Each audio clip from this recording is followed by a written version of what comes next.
വചനവഴിയിൽ നവ്യമായൊരു പ്രേക്ഷിത ദൗത്യമേറ്റെടുത്ത് 1993 ശാലോം ടൈംസിന് തുടക്കം കുറിക്കുമ്പോൾ ആരംഭലക്കം മുതൽ അതിന്റെ വരിക്കാരനും വിതരണക്കാരനുമായി തന്റെ ആയുസ്സും ആരോഗ്യവും സമയവും പൂർണ്ണമായി സമർപ്പിച്ച് വീട് വീടാന്തരം കയറിയിറങ്ങി ക്രിസ്തുവിനെ പങ്കുവയ്ക്കുകയാണ് കൊടകരയിലെ തോമസ് ചേട്ടൻ.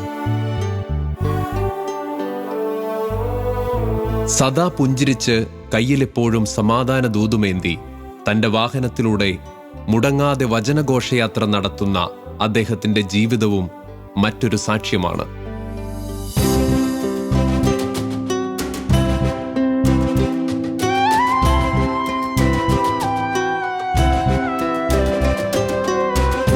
കൊളുത്തുവയൽ ധ്യാന കേന്ദ്രത്തിലേക്ക് വരദാനങ്ങളുടെ ധ്യാനത്തിന് വേണ്ടിയാണ് വന്നിരുന്നത് ഞങ്ങൾ. അപ്പോൾ ആ ധ്യാനത്തിലേക്ക് ഞങ്ങൾ പങ്കെടുത്തുകൊണ്ട് CJ വർഗീയച്ചനായിരുന്നു അന്ന് ക്ലാസ് ഞങ്ങൾ വെച്ചത്. അപ്പോൾ ആ ധ്യാനത്തിൽ കൂടി ധ്യാനം അവസാനിക്കുന്ന സമയത്ത് ബെന്നി സാറ് അവിടെ ഞങ്ങൾക്ക് ക്ലാസ് എടുക്കാനായിട്ട് വരാറുണ്ടായിരുന്നു.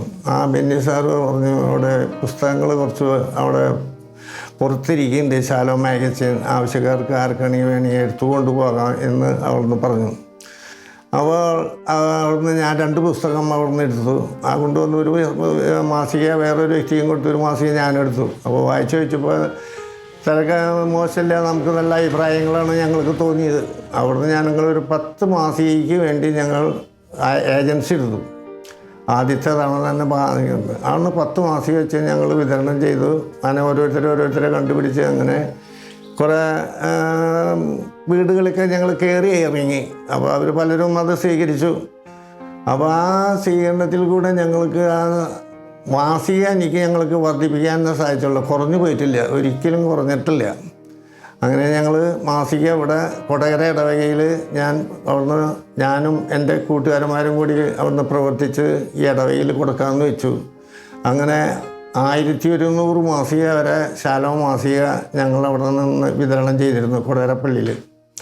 അത് 23 യൂണിറ്റുകളിലായിട്ട് അവിടുത്തെ യൂണിറ്റ് പ്രസിഡൻറ്റുമാരും സെക്രട്ടറിമാരും കൂടി പങ്കുവെച്ചാണ് ഈ സാധനങ്ങൾ വിതരണം ചെയ്യുന്നത്. കൂടാതെ ബാക്കി കുറച്ച് സ്ഥലങ്ങളിൽ ഞങ്ങളൊക്കെ ഞാനും അവിടുന്ന് വിതരണം ചെയ്തുകൊണ്ട് പോന്നിരുന്നു.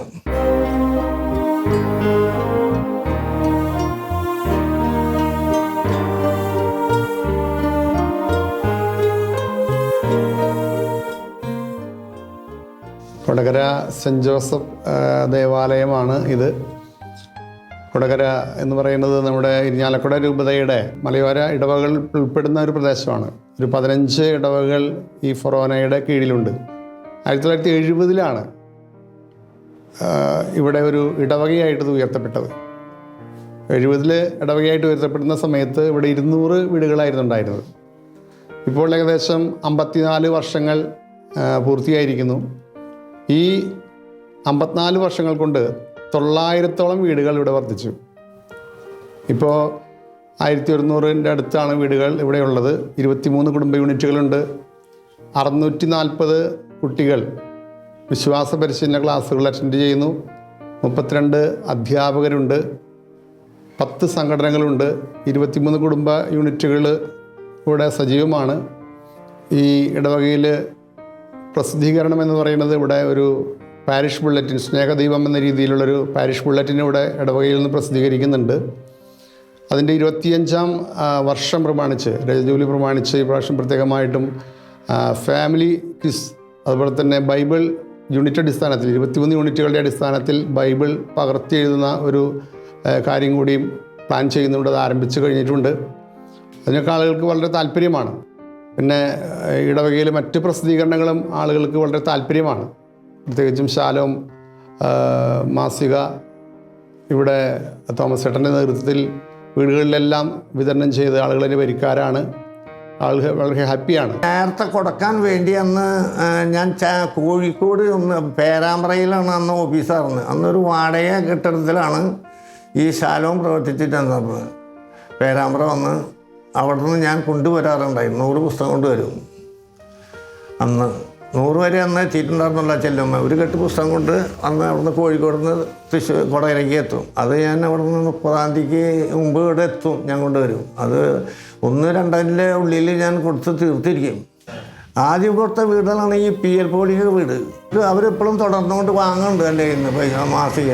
അവരത് ഏജൻസി എടുത്തു. 63 മാസിക അദ്ദേഹം അവിടുന്ന് വാങ്ങി എൻ്റെ കയ്യിൽ തരുന്നുണ്ട്. യൂണിറ്റിൽ കൊടുക്കാൻ പറഞ്ഞു.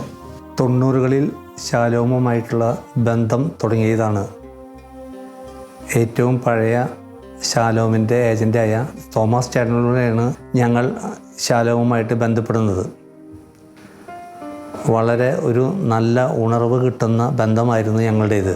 പല പ്രതിസന്ധി ഘട്ടങ്ങളിലും, പ്രത്യേകിച്ച് 2016 ഞങ്ങളുടെ ഫാമിലിയിൽ വലിയൊരു പ്രതിസന്ധി വന്നു കാലഘട്ടമായിരുന്നു.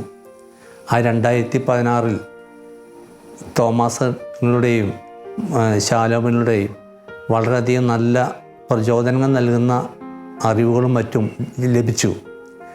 ബെന്നി സാർ എഴുതിയ നിലവിളി കേൾക്കുന്ന ദൈവം, വിജയം നൽകുന്ന കർത്താവ് എന്ന പുസ്തകം നിരന്തരം വായിച്ചുകൊണ്ട് വളരെ മനസ്സിന് ധൈര്യവും ശക്തിയും പകരുന്ന ഒരു സന്ദർഭമായിരുന്നു അത്. പ്രത്യേകിച്ച് ശാലോമിനുമായിട്ട് ബന്ധപ്പെട്ട് വളരെയധികം നല്ല കാര്യങ്ങൾ പിടിച്ചു നിൽക്കാനും മുന്നോട്ട് പോകാനും ശക്തി പകർന്ന വളരെയധികം ഉപദേശങ്ങളും മറ്റും ആ സമയങ്ങളിൽ ശാലോമിനോട് നമുക്ക് കിട്ടിയിട്ടുണ്ട്. ആ ബന്ധം ഇന്നും ശാലോമുമായിട്ട് ഞങ്ങളുടെ കുടുംബം കാത്തു സൂക്ഷിക്കുന്നു. ഇതിന് എല്ലാത്തിനും കാരണം തോമസ് ചേട്ടനാണ്. അതിന് തോമസ് ചേട്ടൻ്റെ ദൈവം അനുഗ്രഹിക്കട്ടെ. ഒരു ദിവസം ഞാനിവിടെ വീട്ടിലുണ്ട്. 2-3 പേര് ഇവിടെ വന്നിട്ടുണ്ടായിരുന്നു ശാലോം മാഗസിൻ്റെ ആവശ്യത്തിന് വേണ്ടിയിട്ട് എടുക്കാൻ. ഇങ്ങനെ ശാലോം മാസികനെ കുറിച്ച് ചോദിച്ചു കഴിഞ്ഞപ്പോൾ ഞങ്ങൾക്ക് നല്ല അഭിപ്രായമാണ്, ഞങ്ങൾക്ക് കുഴപ്പമൊന്നുമില്ല, ഈശോയുടെ വചനങ്ങളാണ് അതിൽ മുഴുവനുള്ളത്. അപ്പോൾ അത് വായിക്കുമ്പോൾ ധ്യാനത്തിന് പോയ ഒരു അനുഭവം, ചില ലേഖനങ്ങൾ നമ്മൾക്ക് വായിക്കുമ്പോൾ അത് കിട്ടാറ് പതിവുണ്ട്.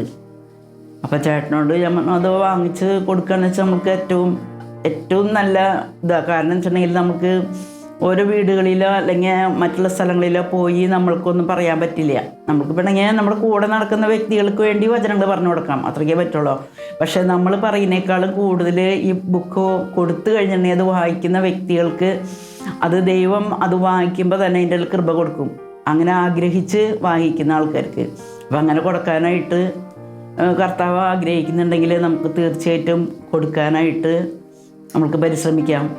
അങ്ങനെ പറഞ്ഞ് ഇപ്പോഴും ഓരോരുത്തർക്ക് കൊടുക്കാനായിട്ട് ചിലപ്പോൾ ഞാനും സഹായിക്കാറ് പതിവുണ്ട്. ഇന്ന ആൾക്കാർ, ഞാൻ ഇവിടെ അടുത്തൊരു ഡോക്ടർ ഉണ്ടായിരുന്നു. അപ്പോൾ ഡോക്ടർ കാണാൻ ഞാൻ ചെന്ന് കഴിഞ്ഞപ്പോൾ ഡോക്ടർ പറഞ്ഞു, ഞാൻ രോഗത്തിനെ കുറിച്ച് പറഞ്ഞു. അപ്പോൾ രോഗത്തിനെ കുറിച്ച് പറയുന്നേക്കാളും മുൻപ് ഞാൻ ഡോക്ടറോട് 2-3 വചനങ്ങൾ പറഞ്ഞു കൊടുത്തു. വചനങ്ങൾ പറഞ്ഞുകൊണ്ട് കർത്താവിനോട് ഞാൻ 1 പത്രോസ് 2-ാമത്തെ അധ്യായത്തിൽ ലോകത്തിൻ്റെ മോഹങ്ങളെ സ്നേഹിക്കരുത്, അത് ദൈവത്തിൻ്റെ അല്ല, പിതാവിൻ്റെ അല്ല, ലോകത്തിൻ്റെ മോഹങ്ങളാണ് എന്നൊക്കെ ഞാൻ കുറച്ച് വചനങ്ങളൊക്കെ പറഞ്ഞു കൊടുത്തപ്പോൾ ആളിങ്ങനെ കുറേ നേരം ഇരുന്ന്, പിന്നെ ഒത്തിരി നേരം കഴിഞ്ഞ് കഴിഞ്ഞപ്പോൾ ആൾ കരയാൻ തുടങ്ങി. അപ്പോൾ ഞാൻ പറഞ്ഞു, കരയണ്ട, ഞാൻ വചനം പറഞ്ഞെന്നുള്ള എനിക്ക് എൻ്റെ മനസ്സിലങ്ങനെ തോന്നി, അപ്പം ഞാനത് പറഞ്ഞതാന്ന് പറഞ്ഞു. അപ്പോൾ അങ്ങനെ ഞങ്ങൾ കൂടുതൽ അടുത്ത് കഴിഞ്ഞപ്പോൾ പിന്നെ ഞാൻ എന്തെന്ന് വെച്ചിട്ടുണ്ടെങ്കിൽ ആളെന്നോട് ചോദിക്കും, പോരുമ്പോൾ കുർബാന കഴിഞ്ഞ് പോരുമ്പോൾ ആൾ ചിലപ്പോൾ വണ്ടിയിൽ കയറ്റി കൊണ്ടുപോരും. അപ്പോൾ എന്നോട് ചോദിക്കുമ്പോൾ അവൾ ചേച്ചി അത് ഇങ്ങനെയാണ് വെച്ചപ്പോൾ അവൾ ചേച്ചിക്ക് അങ്ങനെ. അപ്പോൾ ഞാൻ കാര്യങ്ങളൊക്കെ പറയും ഡോക്ടറോട്. അപ്പോൾ എനിക്കിങ്ങനെ ഒരു ഇത് വായിക്കണമെന്ന് ആഗ്രഹമുണ്ട്. അപ്പോൾ എന്തിട്ട് ചെയ്യാം, ഞാൻ ശാലം കൊണ്ടുതരാം, ശാലം പഴയതൊക്കെ ഇനി കൊണ്ടുതന്നോളോട്ടെന്ന് പറഞ്ഞു. അപ്പം ഞാൻ ശാലം കുറേ പഴയതും പുതിയതും അങ്ങനെ കൊണ്ടുവന്ന് കൊടുത്ത് ഞാൻ എൻ്റെ പേരിൽ ഞാൻ അയച്ചു തരാം, എൻ്റെ കൊണ്ടുവന്ന് തരാം, ഇവിടെ അടുത്തല്ലേ വീട്. അങ്ങനെ ഇന്നും ആളായിട്ട് വലിയ ബന്ധം, സ്നേഹബന്ധത്തിൽ അങ്ങനെ കുറേ ആൾക്കാരുണ്ട്. അങ്ങനെ ഇതുവഴിയും വചനങ്ങൾ പറഞ്ഞു കൊടുത്തും അനേക ആൾക്കാരെ അങ്ങനെ കൊണ്ട്. കാരണം എന്ന് വെച്ചിട്ടുണ്ടെങ്കിൽ മർക്കോസിൻ്റെ സുവിശേഷം 7-ാമത്തെ അധ്യായത്തിൽ 14 തിരുവചനങ്ങൾ ശരിക്കും ഹൃദയത്തിൽ അത് ഏൽക്കും. മനുഷ്യൻ്റെ ഹൃദയത്തിലേക്ക് വായിലേക്ക് പോകുന്നതല്ല, ഹൃദയത്തിൻ്റെ ഉള്ളിൽ നിന്ന് വരുന്ന ചിന്തകളാണ് ഒരു മനുഷ്യനെ അശുദ്ധനാക്കുന്നതെന്ന് കർത്താവ് പറഞ്ഞിട്ടുണ്ട്. അപ്പോൾ ഈ അശുദ്ധനാക്കുന്നത് എന്തൊക്കെയാണെന്ന് ഒരു മനുഷ്യൻ ഒരു ദിവസം മുഴുവൻ വേണ്ട, ഒരു 5 മിനിറ്റ് ഇരുന്ന് ധ്യാനിച്ചാൽ മതി, അതിൻ്റെ ഉള്ളടക്കമൊക്കെ കിട്ടും. ശാലോം മാഗസിൻ ഞാൻ ആരംഭിക്കുന്ന കാലത്ത് ഈ വീടില്ല എനിക്ക്. ഈ വീട് ഞങ്ങൾ ഓല മേഞ്ഞ ഒരു ചെറിയൊരു വീട്ടിൽ 4 മക്കളും ഭാര്യയും ഞാനും കൂടി കിടന്നിരുന്നത് നിലത്ത്, അതായത് മണ്ണിൽ. അവിടെ നിന്ന് ഈ പെര പണിയാനായിട്ട് തറ പണിത് കഴിഞ്ഞ് വീണ്ടും ചുമര് വയ്ക്കാൻ പൈസയില്ല. അവിടുന്ന് ചുമര് വയ്ക്കാനായിട്ടുള്ള പൈസ തന്നു. ഇതിൻ്റെ കട്ടള ഉയരം എത്തി കഴിഞ്ഞപ്പോൾ അത് മേലേക്ക് പണിയാനായിട്ട് അതൊരു ഭാഗമില്ല. അപ്പോൾ ഞാൻ ഈ മാസികളൊക്കെ ഞാൻ കൊണ്ടു കൊടുക്കുന്നുണ്ട്. അങ്ങനെ ഇവിടുന്ന് കൊടകര പള്ളിയിൽ നിന്ന് ഏതൊരു വ്യക്തി ഒരു 10,000 ഉറുപ്പിക വികാരിയത്തിനിൽ കൂടെ എനിക്ക് തന്നു. അതിന് ശേഷം എൻ്റെ മോൾ ഭാഗം പറഞ്ഞത്. അങ്ങനെയാണ് ഈ വീട് ഞങ്ങൾക്ക് ഉണ്ടായത്. ഈ വീട്ടിൽ വന്നതിന് ശേഷം വളരെയധികം ഞങ്ങൾക്ക് മാറ്റങ്ങൾ വന്നിരുന്നു എന്ന് പറഞ്ഞാൽ മക്കൾ 4 പേരുണ്ട്. അന്ന് അവർ വിദ്യാഭ്യാസ മേഖലയിൽ നിൽക്കണ പഠിക്കുകയാണ്. അവർക്ക് മകളുടെ കല്യാണം കഴിഞ്ഞു. മറ്റു 3 ആൺപിള്ളേരുണ്ട്, അവർ വിവാഹം കഴിഞ്ഞു. അവർക്ക് ജോലികൾ കിട്ടി. 2 പേര് ഗൾഫിൽ പോയി. ഒരു നയാ പൈസ അവർക്ക് ചിലവ് വന്നില്ല വിസയ്ക്ക്. അതൊക്കെ അവർ സ്വന്തം അഭിപ്രായപ്രകാരം അവരെ വിളിച്ചു കൊണ്ടുപോയി അവിടെ ജോലി കൊടുത്താണ്. ചെറിയ ജോലിയാണെങ്കിലും ഇന്നും അവരവിടെ പ്രവർത്തിച്ചുകൊണ്ടിരിക്കുകയാണ്. അതൊക്കെ ഇതിൽ വന്നതിനുള്ള നേട്ടങ്ങളാണ്. അതൊരിക്കലും ഞങ്ങൾ മറക്കില്ല. ഈ ശാലോ മാസിക നമ്മൾ വിതരണം ചെയ്ത് ആരംഭിച്ച് ഇന്ന് വരെ നിർത്തിയിട്ടില്ല. അതായത് 10ൽ നിന്ന് ഇത്രയ്ക്കും അധികം വരാനുള്ള കാരണവും അത് തന്നെയാണ്. എല്ലാ വീടുകളും കയറി ഇറങ്ങി അവിടെ കൊണ്ടുകൊടുത്ത് അവരെ തിരിച്ചും ഒറ്റ വ്യക്തികളും വേണ്ട എന്ന് ഇന്നേ വരെ ആരോടും പറഞ്ഞില്ല. ഇവിടെ പുസ്തകം ഉണ്ട് കേട്ടോ എന്ന് ആരും പറഞ്ഞില്ല. നീ എൻ്റെ വെളിച്ചം, ജീവന്റെ വെളിച്ചം, നീ എന്നഭയമല്ലേ അമ്മേ, നീ എന്നഭയമല്ലേ, നീ എൻ്റെ വെളിച്ചം, ജീവന്റെ തെളിച്ചം, നീ എന്നഭയമല്ലേ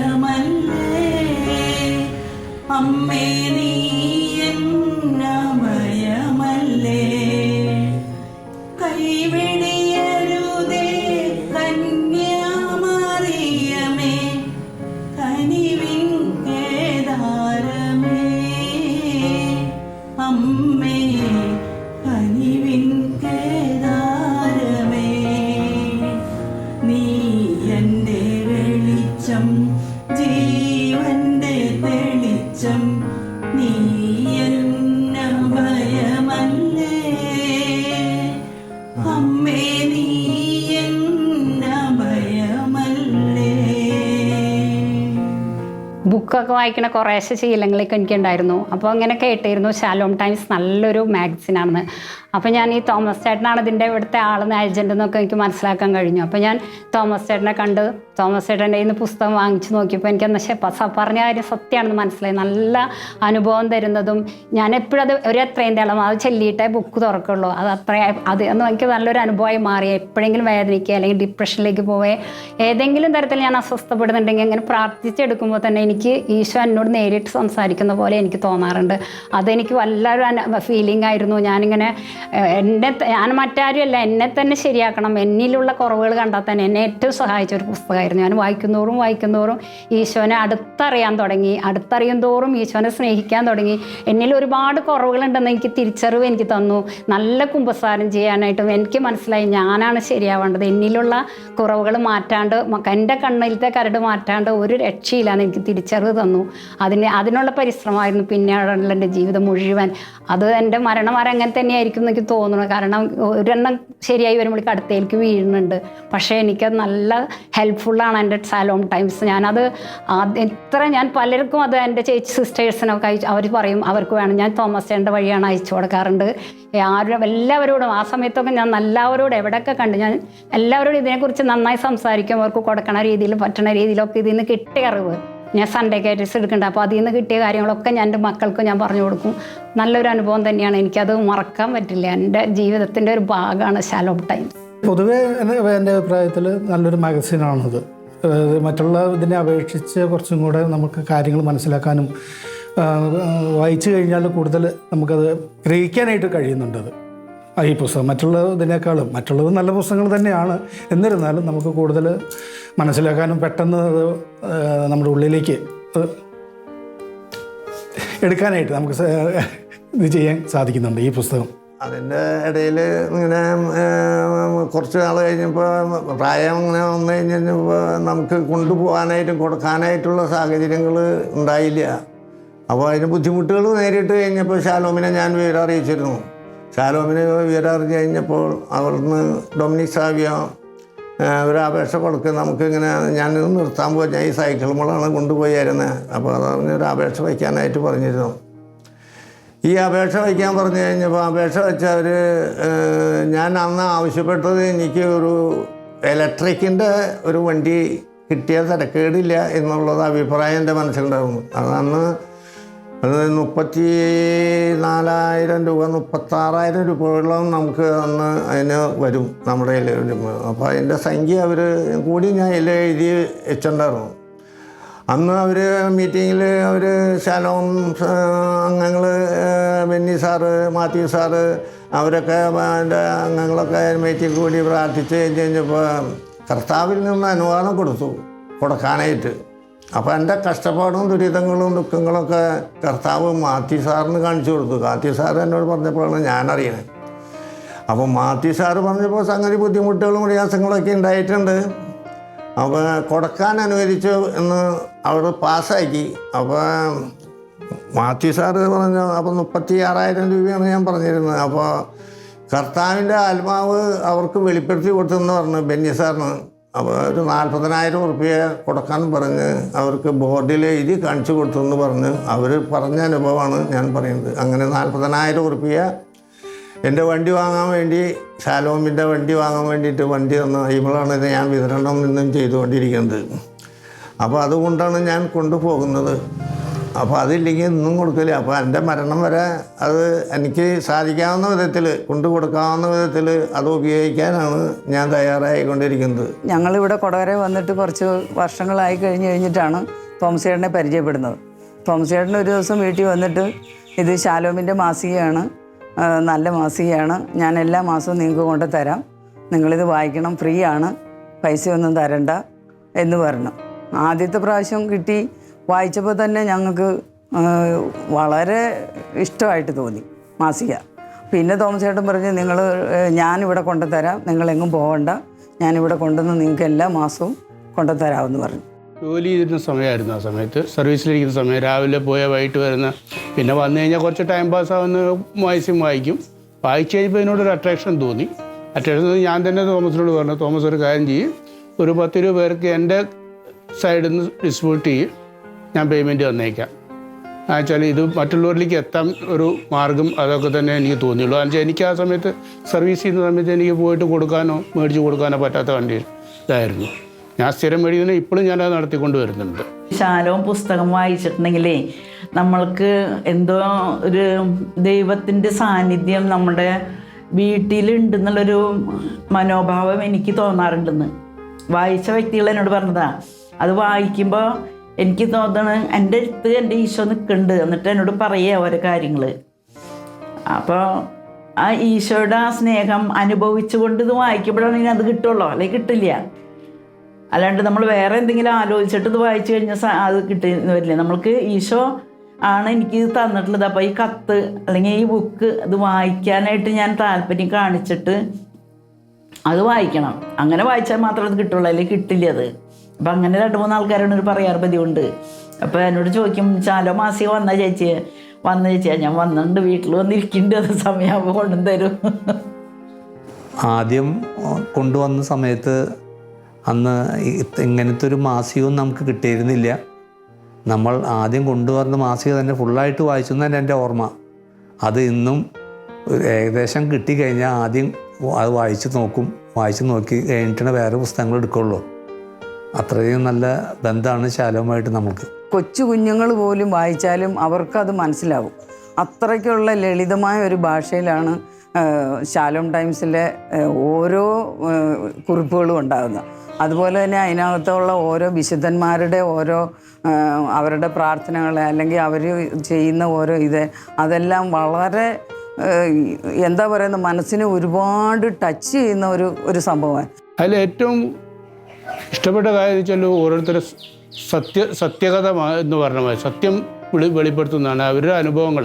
എന്നുവെച്ചാൽ നടക്കാത്ത കാര്യങ്ങൾ അവർക്ക് പ്രാർത്ഥനയിലൂടെയും ശാലോം മാസിൻ്റെ ഇതിന് ഈ ഓരോ ടോപ്പിക്ക് വായിച്ച് അതിന് കൂടെ കിട്ടിയ ഓരോ എന്തായാലും പറയുക സാക്ഷ്യങ്ങളും അതൊക്കെ കാണുമ്പോൾ ഒന്നും കൂടെ ഇതിനോട് മാസിനോട് ഒരു അട്രാക്ഷൻ തോന്നി. ശാലോം പോലെയുള്ള മാസികകൾ എത്തുമ്പോൾ പല കുട്ടികൾക്കും വീടുകളിൽ സ്വസ്ഥമായിട്ട് വായിക്കാനും കുറേ മാസികകളിലൂടെ കുറേ ഷെയറിങ്ങുകളുണ്ട്. ദൈവത്തിൻ്റെ ദൈവാനുഭവത്തിലേക്ക് കടന്നു വന്ന ആളുകൾ അവരുടെ അനുഭവങ്ങൾ പങ്കുവയ്ക്കുന്നതൊക്കെ കുട്ടികളിൽ ദൈവവിളി രൂപീകരണത്തിന് വലിയ സഹായകരമാണ്. മാത്രമല്ല ഇപ്പോൾ ഞങ്ങളത് കുറേ കൂടി സജീവമാകാൻ വേണ്ടിയിട്ടാണ് ഇങ്ങനെ ഈ ഇവിടുത്തെ ഒരു ഫാമിലി ക്വിസ് എന്ന് പറയുന്ന സ്നേഹദൈവത്തൻ ഫാമിലി ക്വിസ് എന്ന് പറയുന്ന അത് സംഘടിപ്പിക്കുന്നത്. കാരണം സഭയുടെ പ്രസിദ്ധീകരണങ്ങളെ അവരൊന്ന് വായിക്കണം, ശാലോം പോലുള്ള മാസികകളിൽ വരുന്ന മറ്ററിവുകളും കിട്ടണം. അതുപോലെ തന്നെ ബൈബിളും സജീവമായിട്ട് വായിച്ച് ദൈവത്തിൻ്റെ സന്ദേശം ഉൾക്കൊണ്ട് അതനുസരിച്ച് ജീവിക്കുവാനുള്ള ഒരു വലിയ പ്രേരണ ലഭിക്കണമെന്ന ലക്ഷ്യത്തോടു കൂടിയിട്ടാണ് ഇങ്ങനെ ക്വിസ് മത്സരങ്ങളും ഒക്കെ സംഘടിപ്പിക്കുന്നത്. 2010 ഞാൻ ചെയ്തിരുന്ന ജോലി കൊടകര പന്തലുകാരൻ ഓയിൽ മിൽസിലായിരുന്നു. അവിടുന്ന് ഉത്തരവുണ്ടായി, ഈ മാസം 30 കമ്പനിയിൽ നിന്ന് നീ പുറത്തു പോകണം. കർത്താവിൻ്റെ ആത്മാവ് വെളിപ്പെടുത്തി തന്നു. 3 പേരോട് ഞാൻ ചോദിച്ചു. 3 പേരും ചോദിച്ചപ്പോൾ പറഞ്ഞു, ഉടനടി അവ നിന്ന സ്ഥാപനത്തിൽ നിന്ന് പുറത്തു പോരണമെന്ന് പറഞ്ഞു. പുറത്തു വന്നു. അവിടെ നിന്ന് പോകുന്ന ഒരു വർഷക്കാലം വളരെ ബുദ്ധിമുട്ടായിരുന്നു. കാരണം വീട്ടിലത്തെ കാര്യങ്ങളൊന്നും നടക്കുന്നില്ല. പറയുന്ന പട്ടിണിയെല്ലാം അല്ല പറഞ്ഞ്, അതായത് ഭക്ഷണത്തിനുള്ള മറ്റുള്ള കാര്യങ്ങൾക്കൊക്കെ സാമ്പത്തികമായിട്ട് വളരെയധികം താഴേക്ക് പോകുന്നു. അപ്പോൾ ഞാൻ കൊടകരപ്പള്ളിയിൽ വന്നിരുന്ന് പ്രാർത്ഥിച്ചു. കർത്താവിനോട് ഞാൻ പറഞ്ഞു, എന്നോട് ജോലി നിർത്താനായിട്ട് അവിടുന്ന് പറഞ്ഞു. ഞാൻ അത് സ്വീകരിച്ചു. ഞാൻ ഇനി എൻ്റെ ഭക്ഷണത്തിനുള്ളൊരു വഴി മുടക്കരുത്, അതാണ് എനിക്ക് ആഗ്രഹം. ജോലി ചോദിച്ച് ഞാൻ ആരെ അടുത്തും പോകില്ല. എൻ്റെ വീട്ടിലേക്ക് എനിക്കുള്ള ജോലിക്കുള്ള ഭക്ഷണത്തിനുള്ള വഴിക്കുള്ള ജോലി അവിടുന്ന് എനിക്ക് തരണം. അവിടുന്ന് കഴിഞ്ഞ് ഒരാഴ്ച കഴിഞ്ഞപ്പോൾ ഓരോ വ്യക്തികളും മിഷൻ ഓപ്പറേറ്ററിന് നന്നാക്കാനായിട്ടും മെക്കാനിക്കലിനായിട്ട് വിളിച്ചു തുടങ്ങി. ആർക്കും 200 ചില്ലാൻ മില്ലുകളുണ്ടെന്ന്. ഇതാർക്കും ഞാൻ ഫോൺ നമ്പർ കൊടുത്തല്ലേ. അവിടുന്ന് പുത്തമ്പള്ളിയിൽ പോയിട്ട് പ്രാർത്ഥിച്ച് കഴിഞ്ഞ് വരുമ്പോൾ പുത്തമ്പള്ളിയിൽ നിന്ന് വരുമ്പോൾ ഒരാളാരെങ്കിലും വിളിച്ചിരിക്കും. വിളിച്ചു കഴിഞ്ഞിട്ടുണ്ടെങ്കിൽ ആ മിഷൻ്റെ ആ കേടുപാടുകൾ എവിടെയാണ് എന്നുള്ളത് കൂടി കർത്താവ് എനിക്ക് വെളിപ്പെടുത്തി തന്നിട്ടുണ്ട് പലപ്പോഴും. അപ്പോൾ ഞാൻ മാത്യു ബ്രദറിനോട് പറഞ്ഞു, PD മാത്യു ബ്രദർ പറഞ്ഞു, ബ്രദറെ ഇതൊക്കെ വളരെ ബുദ്ധിമുട്ടുള്ള കാര്യങ്ങളാണ്. അപ്പോൾ ഞാനിങ്ങനെ പറഞ്ഞു, പ്രായമായിട്ട് വരില്ല, അങ്ങനെ ഒരു ബുദ്ധിമുട്ടൊക്കെ ഉണ്ട്. അപ്പോൾ ബ്രദർ പറഞ്ഞു, പ്രായമായി എന്ന് മാത്രം നീ എന്നോട് പറയരുതെന്ന് എന്ന് ഈശോ PD മാത്യുവിനോട് പറഞ്ഞു. അതിന് വചനം തന്നു, വചനം കൃത്യമായി എനിക്ക് പറഞ്ഞു. അപ്പോൾ അത് പ്രകാരം ഇന്നേ വരെ വയ്യാതെ കണ്ടിരുന്നാലും പുറത്തേക്ക് കിടന്ന് ജോലിയിൽ പ്രവേശിച്ച് ആ പണികളൊക്കെ കൃത്യമായിട്ടും ഇന്നും ആ മിഷനറികൾ ഇപ്പോഴും പ്രവർത്തിച്ചു കൊണ്ടിരിക്കുകയാണ്. എത്ര കേടുപാടുകളുള്ള മിഷൻ മറ്റുള്ളവർ നന്നാക്കിയിട്ട് കേട് തീർക്കാതെ കണ്ട് പോയ മിഷനറികളും എന്നെ കൊണ്ട് ചെയ്യിപ്പിച്ച് അവിടുന്ന് നല്ലൊരു കാര്യങ്ങളിലേക്ക് ഇന്ന് ചെയ്ത് ഇന്നും സാമ്പത്തികമായി ഞങ്ങളെ മുന്നോട്ട് ഇപ്പോഴും നയിച്ചു കൊണ്ടിരിക്കുകയാണ്. മകൾക്ക് ജോലിക്ക് വേണ്ടി ഞങ്ങൾക്ക് ഒരു തവണ അവർ ഹെൽപ്പ് പോകാൻ വേണ്ടി നമ്മൾ അപേക്ഷയൊക്കെ വെച്ചിരുന്നു. അതൊക്കെ ശരിയായി. അത് അവിടെ ദുബായ് ഹോസ്പിറ്റലിൽ അത് പാസ്സായി. അവൾ 8 പരീക്ഷ പാസ്സായെങ്കിലും കമ്പ്യൂട്ടറിൽ വന്നു കഴിഞ്ഞപ്പോൾ ഇവൾ പാസ്സായി എന്ന് പറഞ്ഞു. ഈ കുട്ടിക്ക് അവിടുന്ന് ജോലി അവർ നൽകിയില്ല. അത് ഇങ്ങോട്ട് പോവുകയും ചെയ്തു. പിന്നീട് ഈ ശാലോം മാസികയിൽ വന്ന് ഞാൻ എപ്പോഴും ഇതിനെക്കുറിച്ച് ഞാൻ സംസാരിക്കാറുണ്ട്. അപ്പോൾ അവരതിനെ പറ്റിയ സംസാരത്തിൽ ഇതിൻ്റെ മറുപടികളും പറയാറുണ്ടായിരുന്നു. അങ്ങനെ പ്രകാശം ബ്രദറായിട്ട് ഞാനായിട്ട് അവിടെ നിന്ന് സംസാരിക്കുന്ന സമയത്ത് പ്രകാശം ബ്രദർ എനിക്ക് വേണ്ടി പ്രാർത്ഥിച്ച് കഴിഞ്ഞപ്പോൾ പറഞ്ഞു, തോമസ് ചേട്ടൻ്റെ ഒരു വലിയൊരു ഗേറ്റ്, അതായത് വാതിൽ തുറന്ന് കാണിക്കേണ്ടതെന്ന് പറഞ്ഞു. അപ്പോൾ തുറന്ന് കാണിക്കേണ്ടതെന്ന് പറഞ്ഞു കഴിഞ്ഞു. എന്താണ് വീഴുന്നതെന്ന് പറഞ്ഞില്ല, എത്രയ്ക്ക് ഇതാണ് കാണണമെന്ന് പറഞ്ഞു. കർത്താവ് കാണിച്ചു തരണ്ടെന്ന് പറഞ്ഞു. അപ്പോൾ അവിടെ നിന്ന് തൃശ്ശൂർ വരെ എത്തി.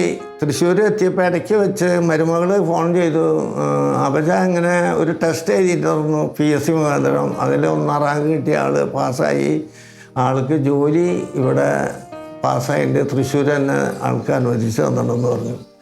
അപ്പോൾ ആ ഭാഗം വന്ന് കണ്ടപ്പോൾ വളരെ സന്തോഷമൊക്കെ ആയി. എന്നുവെച്ചാൽ അവിടെ നിന്ന് പറഞ്ഞയച്ചാൽ അതേപോലെ തന്നെ ആ വാതിൽ തുറന്നു തന്നിട്ടുണ്ട്. അത് ഇന്നും ഇവിടെ തൃശ്ശൂർ മെഡിക്കൽ കോളേജിൽ ആൾ ജോലി ചെയ്തുകൊണ്ടിരിക്കുന്നത് ഇപ്പോഴും. ഇങ്ങനെയും കുറേ മനുഷ്യരുണ്ട്, സമാധാന സുവിശേഷത്തിന്റെ വാഹകരാകാൻ സ്വന്തം വഴി കണ്ടെത്തുന്നവർ. അത്തരം ജീവിതങ്ങളാണ് പ്രത്യാശയുടെ ക്രിസ്തു വെളിച്ചത്തിലേക്ക് അനേകർക്ക് വഴിതെളിക്കുന്നത്, അതിന്റെ പ്രശോഭയിലേക്ക് സമൂഹത്തെ ഒത്തുകൂട്ടുന്നത്. തോമസ് ചേട്ടനെ പോലെ സമാധാന ദീപമേന്താൻ ഇനിയും അനേകരുണ്ടാകട്ടെ. വചനം പ്രസംഗിക്കാനായിട്ട് എനിക്ക് യോഗ്യതയില്ല എന്ന് പറഞ്ഞാൽ എനിക്ക് അതിനുള്ള അറിവുള്ളൂ. അപ്പോൾ എനിക്ക് എൻ്റേതായിട്ടുള്ള കഴിവനുസരിച്ച് പ്രസിദ്ധീകരിക്കുന്ന ദൈവത്തിൻ്റെ വചനങ്ങൾ ദൈവജനത്തിൻ്റെ മുമ്പിലേക്ക് എത്തിക്കുക, ഇതാണ് എൻ്റെ ഇത്. അപ്പോൾ ഇതിൽ എല്ലാ കാര്യങ്ങളും ഇതിലടങ്ങിയിട്ടുണ്ട് എന്നുള്ളൊരു ബോധ്യം എനിക്കറിയാം. അതിൽ പറഞ്ഞിട്ടുണ്ട്, അതിൽ ഓരോ ലേഖനങ്ങളും വായിക്കുമ്പോഴും കർത്താവിൻ്റെ വചനങ്ങളുടെ ആ പൊരുളുകൾ മനസ്സിലാക്കുന്നുണ്ട് മനുഷ്യർ. അപ്പോൾ അത് മനസ്സിലാക്കുമ്പോൾ അവരിൽ മാറ്റങ്ങൾ വന്നിട്ടുണ്ട്. ഈ മാറ്റങ്ങൾ വന്നിട്ടുള്ള വീടുകളൊക്കെയാണ് ഈ ഏജൻസി എടുത്തേക്കുന്നത്. ഏജൻസി എടുത്തിട്ട് അവർ പ്രവർത്തിക്കുന്നത്. അവരിൽ കൂടെ നല്ലത് അവർക്ക് തോന്നിയ കാരണം കൊണ്ടാണല്ലോ ഇത് നല്ലതാണ്, മോശമായിട്ടുള്ളതൊന്നും ഇതിലില്ല എന്ന് അവർ മനസ്സിലാക്കിയ കാരണം കൊണ്ടാണ് ഏജൻസി ഇട്ട് ഇന്നും അവർ മാസിക വരുത്തുന്നത്. ഞാൻ ഈശോട് പറയും, ഈശോ നിനക്ക് വേണ്ടി ചെയ്യുന്ന ഒരു ശുശ്രൂഷയാണ്, അത് നീ ആഗ്രഹിക്കുന്നിടത്തോളം ആൾക്ക് പറ്റാവുന്ന കാര്യം സന്ദർഭം വരെ ആൾ കൊടുത്തോട്ടെ, എനിക്ക് കുഴപ്പമില്ല. ഞാൻ അതിൽ സഹായിക്കാറ് പതിവുണ്ട്. പുസ്തകങ്ങളൊക്കെ എടുത്ത് കെട്ടി വയ്ക്കാനോ എന്തെങ്കിലുമൊക്കെ ഞാൻ സഹായിക്കാറ് പതിവുണ്ട്. ഇവിടെ എനിക്കൊരു തീർപ്പില്ല. കാരണം അത്രയ്ക്കൊരു ആത്മബന്ധമാണ്. മറ്റുള്ള മനുഷ്യരെക്കാളും കൂടുതൽ ഒരു സ്നേഹം, അല്ലെങ്കിൽ എന്നോട് പറഞ്ഞ കാര്യങ്ങൾ എൻ്റെ ഈശോയ്ക്ക് വേണ്ടിയിട്ടാണ് ഞാൻ ചെയ്യുന്നത്. ഈശോ എനിക്ക് വേണ്ടിയിട്ട് എന്തോരം വേദനകൾ, ത്യാഗങ്ങൾ സഹിച്ചിട്ടാണ് ഞാൻ കിടന്നിരുന്ന കുഴിയിൽ നിന്ന് എന്നെ അവിടെ നിന്ന് പൊക്കിക്കൊണ്ട് വന്നത്. കുഴഞ്ഞ ചേറ്റിയിൽ കിടന്നിട്ട് അത്രയ്ക്കും പാപത്തിൻ്റെ അവസ്ഥയിൽ കിടന്നിരുന്ന എന്നെ അത്രയ്ക്ക് കയറ്റി കൊണ്ടുവന്നിട്ട് ആ വ്യക്തി ഒരു കാര്യം നമ്മളോട് പറയുമ്പോൾ എനിക്കത് ഉപേക്ഷിക്കാൻ പറ്റില്ല. അല്ലെങ്കിൽ ഞാൻ മറ്റുള്ളവർ ചെയ്യുന്നുണ്ടെങ്കിൽ അവരെ ഞാൻ പ്രോത്സാഹിപ്പിക്കുള്ളൂ. 4 മക്കളുടെ കല്യാണ ദിവസം ഞായറാഴ്ചയായിരുന്നു. ഞായറാഴ്ച ദിവസം ഞാൻ പുസ്തകം ഉണ്ടെങ്കിലും സൺഡേശാലവും ഉണ്ടെങ്കിലും അത് കൊടുത്തിട്ട് അവിടെ വന്നിട്ടുള്ളൂ. ഇവിടെ സദ്യ ഒക്കെ ഒരുക്കി വെച്ചിട്ടുണ്ടാവും. അപ്പോൾ ഈ സദ്യ ഒരുക്കുന്നതല്ല എനിക്ക് എൻ്റെ പ്രശ്നമായിരുന്നത്. അതായത് മക്കളുടെ കല്യാണമല്ല എനിക്ക് പ്രശ്നമായിരുന്നത്. ഇത് ആ നേരത്തിനും സമയത്തിനും അവിടെ എത്തിക്കുക, അതിൽ അതൊരു മാറ്റമല്ല. അത് കഴിഞ്ഞൊരു 10 മണിക്ക് മുമ്പ് ഞാൻ കല്യാണ ദിവസം, എൻ്റെ മകൻ്റെ കല്യാണ ദിവസം ഞാനിവിടെ എത്തിയിട്ടുണ്ട്. അതിന് വരെ ഞാൻ മാറ്റി വെച്ചിട്ടില്ല എന്നുള്ളതാണ് ഈ കാര്യം. ഈ കാര്യം മാത്രം ഞാൻ മാറ്റി വയ്ക്കില്ല. എനിക്ക് ബുക്കിനോടുള്ള ഇഷ്ടം കൊണ്ട് തന്നെ തോമസ് ചേട്ടാ ഞാൻ വെയിറ്റ് ചെയ്യാറുണ്ട്. പിന്നെ എവിടെയെങ്കിലൊക്കെ എനിക്ക് കാണാൻ സാധിക്കാറുണ്ട്. അപ്പോൾ പിന്നെ അല്ലെങ്കിൽ പള്ളിയിൽ വെച്ചോ ഇങ്ങനെ കിട്ടും, അത് കിട്ടുന്നുള്ള ഉറപ്പുണ്ടല്ലോ. അത് തോമസ് ചേട്ടൻ കൃത്യമായിട്ട് കൊണ്ടു തരണമുണ്ട്. തോമസ് ഇല്ലെങ്കിൽ ഞങ്ങൾ ശാലോം അറിയത്തില്ല, അതിന് യാതൊരു സംശയവുമില്ല. തോമസാണ് ഇതിൻ്റെ മെയിൻ. അതിന് തോമസിന് തന്നെ അതിൻ്റെ ഇത് കൊടുക്കണം. അതന്നെ, തോമസ് ചേട്ടനെ ആരോഗ്യ ആയുസ്സും കൊടുക്കണമെന്ന് ഞങ്ങൾ പ്രാർത്ഥിക്കാറുണ്ട്. ഇന്നും അതെ, മാസിന് ഒരു 10 മാക്സിന് എക്സ്ട്രാ വേണമെന്ന് പറഞ്ഞാൽ പുള്ളി എനിക്ക് വീട്ടിൽ കൊടുന്നു തരും. എനിക്ക് എങ്ങനെ കൊടുക്കാനാണ്, ഞങ്ങൾ വന്ന് മേടിച്ചോളാന്ന് പറഞ്ഞാലും പുള്ളി വീട്ടിൽ കൊടുന്നു തരും. ഞാൻ കൊണ്ടുതരാം. അത്രയും നല്ലൊരു പുള്ളിയുടെ ഡൗൺ ടു എർത്താണ് പുള്ളി. അത്ര കോപ്പറേറ്റീവ് ആൾ.